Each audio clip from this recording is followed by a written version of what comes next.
예수를 죽인 자. 요한복음 18장 12절에서 27절. 이에 군대와 천부장과 유대인의 아랫사람들이 예수를 잡아 결박하여 먼저 안나스에게로 끌고 가니 안나스는 그 해의 대제사장인 가야바의 장인이라. 가야바는 유대인들에게 한 사람이 백성을 위하여 죽는 것이 유익하다고 권고하던 자러라. 요한복음 18장 12절에서 14절. 예수님께서 안나스의 뜰로 먼저 끌려가십니다. 안나스는 AD 6년부터 15년까지 이스라엘의 대제사장이었던 사람입니다. 그러나 이때는 AD 30년경이므로 이미 은퇴한 지 15년이 지난 사람인데 가장 실세로 등장하고 있습니다. 이스라엘의 대제사장직은 종신직이지만 당신은 로마가 수시로 대제사장들을 해임시키고 자신들이 지명한 사람들을 대제사장으로 임명을 하곤 했던 시대였기 때문에 대제사장이 수시로 바뀌곤 했습니다.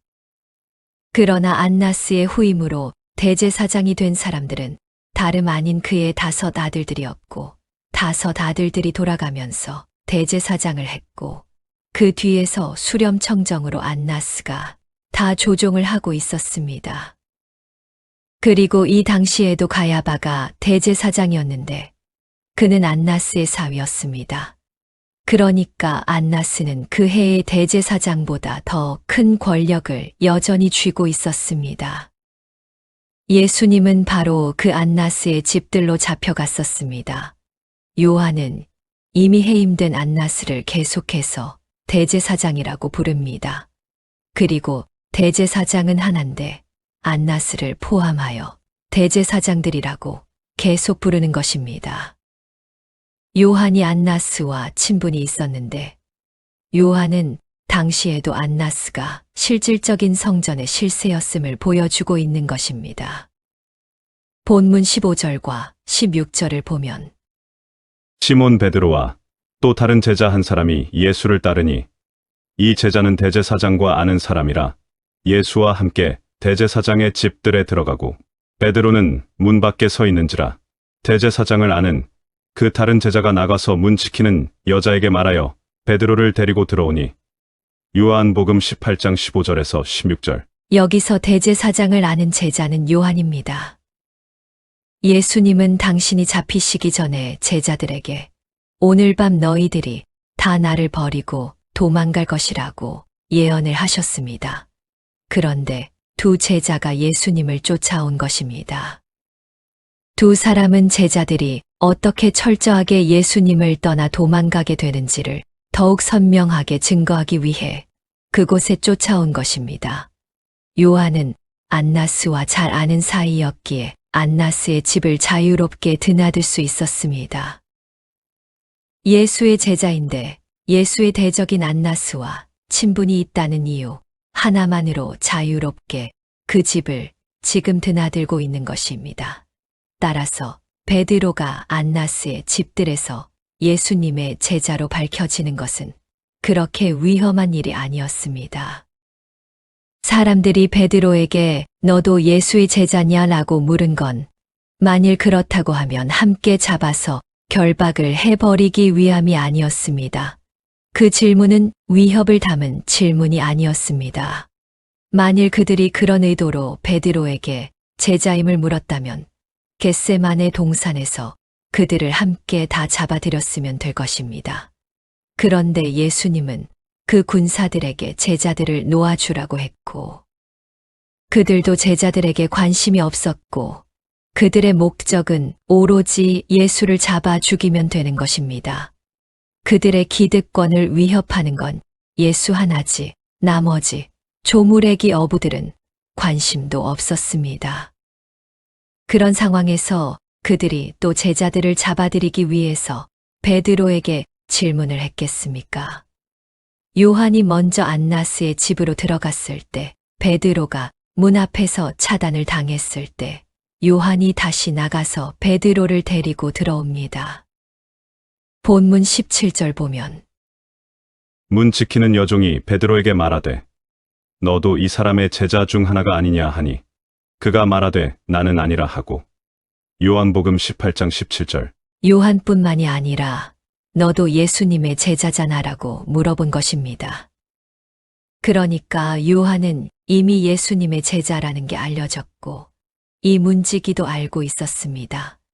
그래서 여종이 베드로에게 너 제자 맞으면 잡아서 죽여버린다고 물어본 것이 아니라 너도 예수님의 제자 맞니 하고 그냥 물어본 것입니다.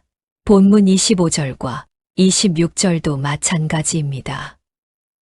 시몬 베드로가 서서 불을 쬐더니 사람들이 묻되 너도 그 제자 중 하나가 아니냐. 베드로가 부인하여 이르되 나는 아니라 하니 대제사장의 종 하나는 베드로에게 귀를 잘린 사람의 친척이라.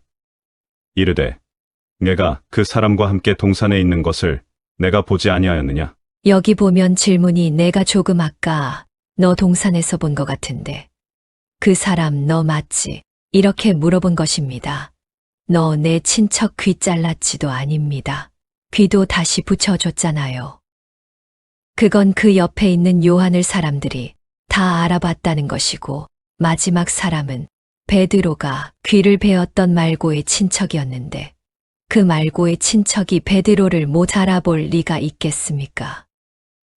베드로는 당시에 옷이 귀했던 시절이어서 겉옷은 거의 평생 입었습니다.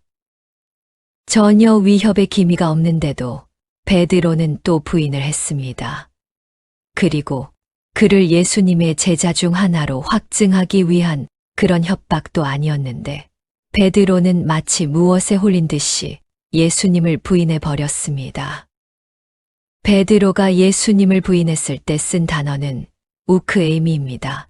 예수님은 조금 전에 겟세마네에서 2번이나 에고에이미라고 이야기했습니다. 에고에이미는 강한 긍정인데 우크에이미는 강한 부정입니다. 하나님은 영원한 긍정이시고 인간은 영원한 부정일 수밖에 없는 현실을 베드로는 하나님을 부정하는 모든 죄인들의 대표로 거기에 있었던 것이고 나머지 10 제자들이나 베드로나 다를 바가 전혀 없습니다. 그렇게 베드로는 모든 제자들의 대표로 예수님을 부인했던 거고 그 12 제자는 교회를 대표하는 것입니다. 그 베드로는 바로 우리의 모습인 것입니다. 구원을 받고 난 이후에도 여전히 남아있는 우리 안에 있는 마귀적 속성이 하나님을 부인하고 싶고 내 뜻대로 이루어 주지 않는 하나님을 수시로 원망의 대상이 되어 있는 그런 마귀적 속성이 우리 안에 여전히 남아있기 때문에 하나님은 끊임없이 이 어두움의 세상에 에고에임이라고 당신을 계시하시는 것입니다. 그리고 창세전에 편애하기로 하신 당신의 백성들을 끊임없이 긍정하십니다. 그런데 우리는 빛이신 주님을 알아보지 못하고 편적으로 하나님을 부정하고 부인합니다. 그건 하나님 은혜를 떠난 죽은 흙들의 필연적 결과입니다. 이 세상의 모든 죽은 흙들은 하나님의 은혜가 개입하지 않으면 하나님을 알아보지도 못할 뿐더러 부인할 수밖에 없는 것을 거기서 드러내 주는 것입니다. 주님은 베드로와 베드로 안에 들어있는 나머지 제자들과 우리 모든 인류에게 이런 예언을 남겨주셨습니다. 그러나 내가 살아난 후에 너희보다 먼저 갈릴리로 가리라. 베드로가 대답하여 이르되 모두 주를 버릴지라도 나는 결코 버리지 않겠나이다. 예수께서 이르시되 내가 진실로 내게 이르노니 오늘 밤 달 울기 전에 내가 3번 나를 부인하리라. 베드로가 이르되 내가 주와 함께 죽을지언정 주를 부인하지 않겠나이다 하고 모든 제자도 그와 같이 말하니라. 마태복음 26장 32절에서 35절. 여기서 진실로는 아멘입니다. 예수님이 아멘으로 베드로의 부인을 벌써 예언하고 계시는데 아멘이라는 것은 하나님의 이름을 걸고라는 뜻입니다. 모든 제자가 베드로와 똑같이 자신감을 갖고 절대 부인하지 않을 것이라고 이구동성으로 이야기했던 것입니다. 그러니까 예수님은 아무런 위협도 없는 곳에서 제자들이 당신을 배신하고 부인할 것을 명확히 예언해 주셨던 것입니다. 하나님께서 그렇게 만들었다는 게 아니라 그렇게 베드로의 부인이 결정이 되어 있었다는 건 하나님의 은혜를 떠난 인간들은 하나님의 은혜가 없이 절대 하나님을 긍정하고 하나님께 순종할 수 없는 존재들임을 밝혀주는 것입니다. 우리는 우리의 강함을 입증하고 또 승리를 쟁취하여 나의 가치를 상승시키는 것을 목적으로 살면 안 됩니다. 바로 거기에 대한 예가 베드로의 충성서약 사건인 것입니다. 자기는 주와 죽을지언정 절대 주님을 배신하지 않을 거라며 자신을 믿고 있는 것입니다. 그런데 그러한 자신감이 급변해서 죽을 상황도 아닌데 주님을 부인하고 있는 것입니다. 이게 다 사람의 생각인 것입니다. 인간은 하나님 앞에서 강자로 설 수 없는 자입니다. 인간은 하나님 앞에서 약자로 서야 됩니다. 나는 아무것도 아닙니다가 돼야 되는 것입니다. 왜 성경이 베드로의 부인을 3번이나 강조하여 기록하는지 아십니까? 셋은 완전수입니다. 그의 예수님 부인은 빼도 박도 못하는 확실한 것이었다는 것을 보여주는 것입니다. 그게 모든 인류의 모습인 것입니다. 마찬가지로 예수님의 살해 주동자 역할을 했던 대제사장도 역시 예수님을 부인합니다. 그런데 그들은 하나님을 섬기는 직업을 가진 사람들이었습니다. 제자들도 예수를 쫓았던 사람들이지 이방인들이 아니었습니다. 한 무리는 예수님과 숙식을 같이 했던 인간들이고 한 무리는 하나님을 섬긴다고 목숨을 걸었던 사람들입니다. 그런데 둘 다 예수를 부인하고 있는 것입니다. 역시 대제사장들도 자신들의 배를 위해 종교행위를 하고 있었다는 걸 폭로당하는 것입니다. 누가 예수님을 믿었고 누가 예수님을 영접했습니까? 예수님은 세상에게 철저하게 버림을 당하신 것입니다. 예수님이 왜 로마 법정에 넘겨졌는지 아십니까?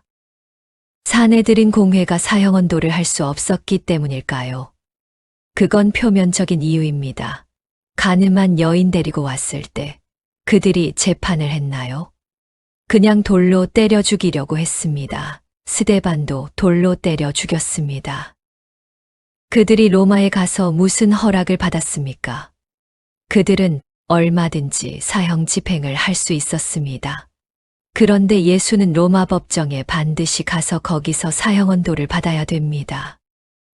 하나님의 백성이라고 자처하는 유대인들에게 고발당하여 이방인들에게 맞아 죽어야 전 인류에게 버림을 당하는 예수가 되는 것입니다.